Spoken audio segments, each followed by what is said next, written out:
Hello everyone. Tonight we're getting away from those fountain pens for a bit. We're going to go back into Rubik's cubes, which is where I used to be more times than not, despite being pretty bad at it. No, I never got under the 20-second average. I can never slow down. I decide to just do the algorithm and then find the next one and then a couple of seconds, next step. So it doesn't work.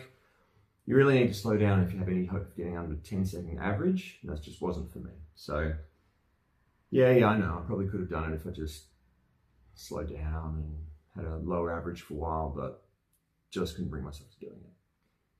So now I'm thinking things are changing a little bit because we've got these things that have come out. So this one is a GAN electric cube.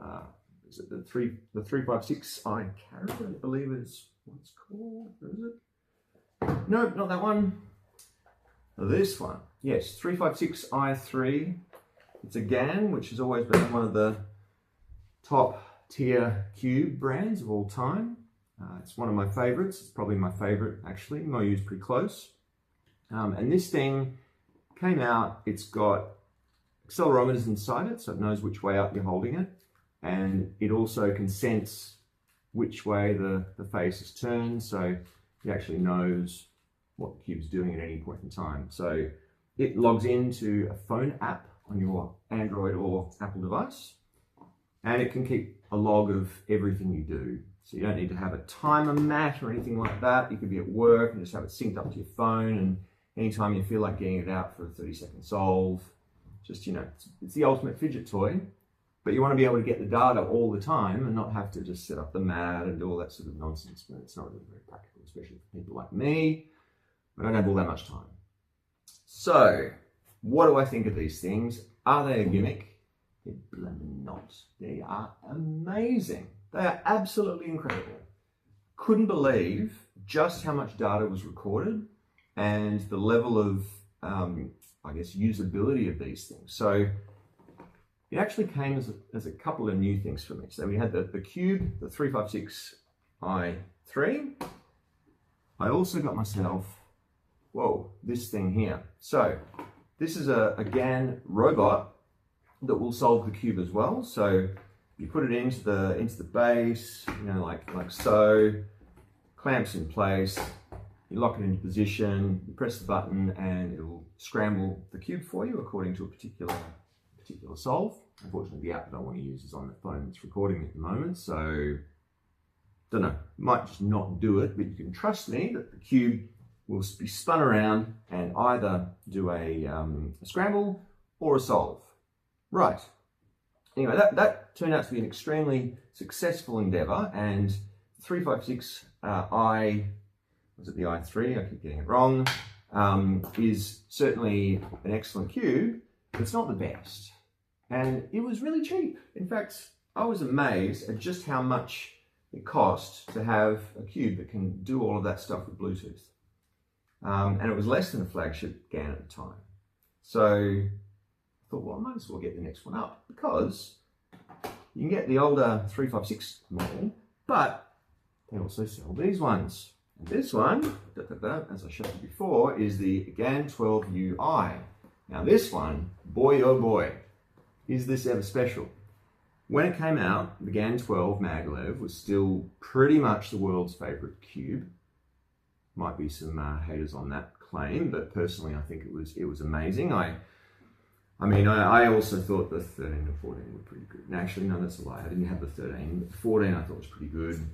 I got a bit of hate for it, but you know what? I'm not a noob. I just do the cube like a noob, because I'm not really professional or anything like that.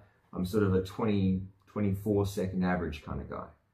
But I've been a 24-second average kind of guy since, when was that? It would have been 2007, I think, is when I started. And that's kind of like when I leveled out. About my peak, 2007, 2008. And that's not true. Peak's about now, because of this thing. It's amazing, I tell you.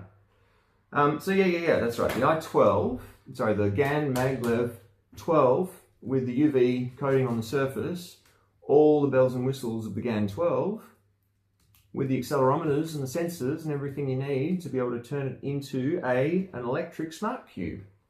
That came with its a different base station, because they're different positions for the holes to do the charging. I didn't tell you about that, did I? That right there is the charging station.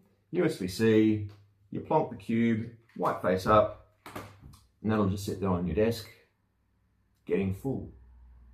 Yeah. Right, what next?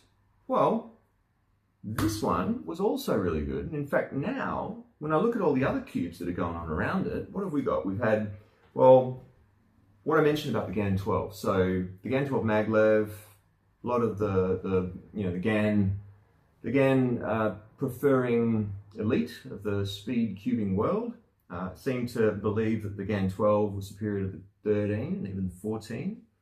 The GAN14 maglev I loved, and I thought the box was really nice. And it's pulled, yeah, it's upside down, almost side on. I love this box, right? So, pretty sweet, yeah. And the cube itself, also pretty sweet, opens up nicely. This one is the 14? Yeah, the 14. It's the 14 maglev, and it is the first of the 14 maglevs, because I can just pop that out. Pop the center cap out, yes. The refined version of that, the maglev GAN14 Pro, which people favoured. This one, slightly darker box, same pull tab. Love it. Cube comes out. And this one is really loose, like really, really loose. There's that thing where you can, yeah, that was almost a U4 right there. Let's see. No, stuffed it. Let's do it again. No, again, stuffed it. I don't even know what that was. I've done a video with the Moyu, the fastest Moyu, where it's so loose, you can actually do a U8 with one flick. Looks like it's a U4, but it's actually an 8, so it goes around twice, 2 full rotations, just with one flick. Far too loose, I tell you, far too loose. Even a noob like me, nah, it's too loose. And then, the GAN15 maglev. It's cheaper, doesn't have that pull tab.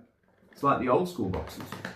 Shake it, comes out, open it up, new cube, brand new, had it less than a week. It's pretty smooth, pretty smooth. Yeah, pretty smooth, but it's not too loose, too crazy. Got a fair bit more control. I really like this cube. But you know what? It's expensive.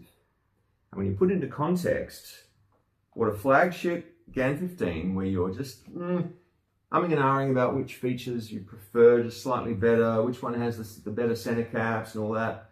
These things do not fit in one of these charging stations. You can't log your times. You can't do anything with them. What's the point? So I tell you, that's where it's at. That's where it's at. This is where your time's going to get better. This is where the future is. I absolutely love these cubes, this robot, this charging station, and the app on my phone. Thank you very much, everyone. Enjoy your cubing.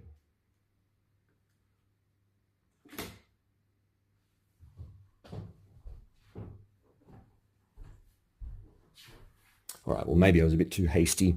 Let's take a bit of a look. So here on the app, I have connected the GAN12 and I have connected the GAN robot. The cube is clearly not in the state that it thinks it is, but that's fine. We can just do a cube reset, and now it is. Look at that. Moves around, seems to know what's going on. Wonderful. Right, if you want to make it, can you actually see that? It's blue here. That's the green face at the front. So what I'm going to do is just rotate it until it aligns with reality there. So I've got the green front face, white on the top. There it seems to be working. All right, now put the cube in the machine. So you press the button to open it up just a tad. In it goes, you let it go, lock it in place by putting the arms like so. And now we can start doing some magic. So what are we going to do? We're going to scramble it first. We can go into the robot and say scramble. So you can do that.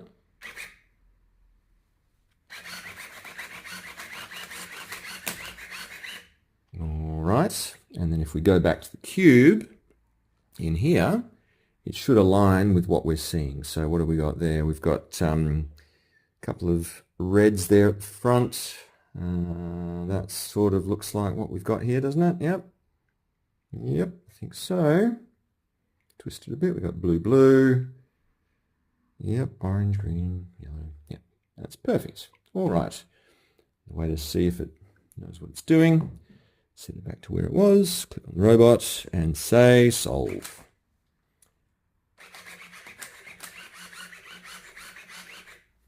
Very good. So there we have it. All right, so it can do a scramble and a solve. 5 seconds roughly.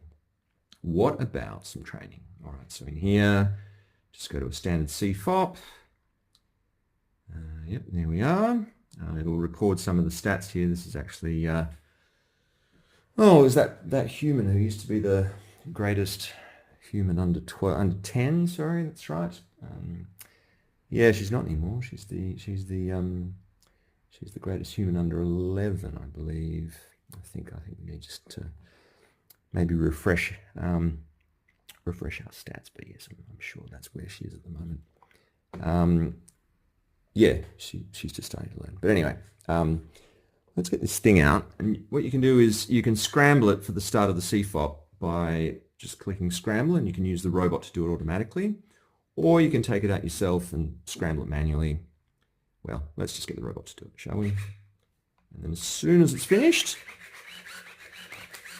it says, yeah, it doesn't seem too happy with it though at the moment, right? So scramble doesn't align with what it thinks it did, which is not good, but that's okay because the solver here tells us what we still need to do. Let's get the robot out of the way. Might as well start it.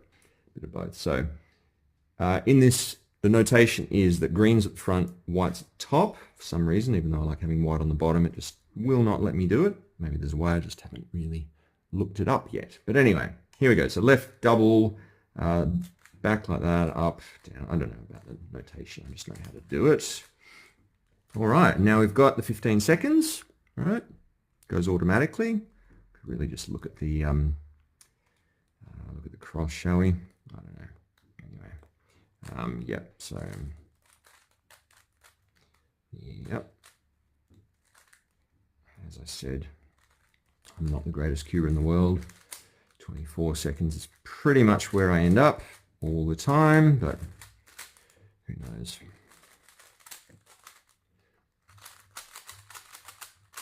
Oop.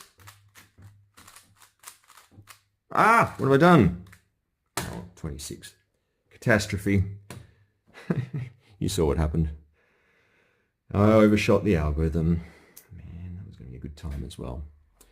Oh, well, you know what? Let's go through some of the stats here. What have we got? So if I go into there and you go more, and you see what happened with this solve here. So this one there. Click on there. I don't know if I can just do that one. Yeah, it goes through it all here, right? So I'll tell you what, let's just put it down and zoom in a little bit and do that with the button here. Yep. Do more. Get more. Go 3.2. There we are. Great. All right. So what does it say? First up gives you the scramble. It gives you the solve, how you did it. You can get some data on the percentage of the time there. So you can see the cross was 10%, first two layer, orient 11, and then permute 32. Oh my goodness, look at that at the end. Huh. Look at that. 8 seconds. Oh gee, I totally cocked that up, didn't I? Whoops. Oh well. It would have been pretty good. But anyway. Yeah, and it gives you a bit more information, including the turns per second and the fluency. I think the fluency is something that's fairly arbitrary, but certainly a lower number is worse and a higher number is good. And as you keep an eye on your numbers and these sorts of things start going up and down, you can see a bit more resolution on how you're performing. Also, you know, your cross and the first two layers and that. So it breaks it down, and it's recorded not just for this one, but for every single solve that you ever do. So you can go back in time and just analyze the data so much better than you've ever been able to do. You know, I'm a data person, always have been, can't you tell? Yeah, this is just magic. And it's so easy. Right? It's just absolutely easy. Want to do another one? Want to do another one. So how do we do that? We go back. Well, here we are. It's giving us the steps to do the next one. What do you reckon? Get the cube, the robot to do it? Yeah, might as well. Let's see if that works, eh? Get it right this time. Come on, robot, redeem yourself. Redeem yourself. Right, white up the top. White at the top. There it goes. Is that right? The base. Yes, I think it is. Lock it in place. Zoom it out. Maybe on the 2. Yeah, that looks better. All right, how's it going to go? What do you reckon? Gonna scramble? Oop. Oh, accidental click. And there you go. Did it do it? Just solved it. That's great. All right, let's click on scramble. Will it do it?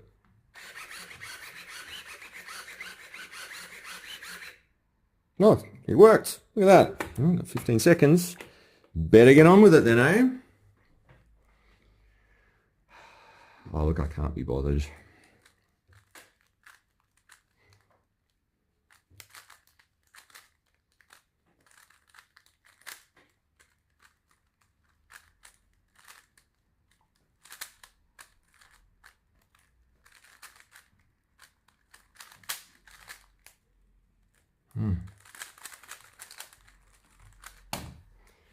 Oh yeah, 24. Didn't lie, did I? All right. Well, I think that's about it, guys and gals. Enjoy the rest of your day. See you later.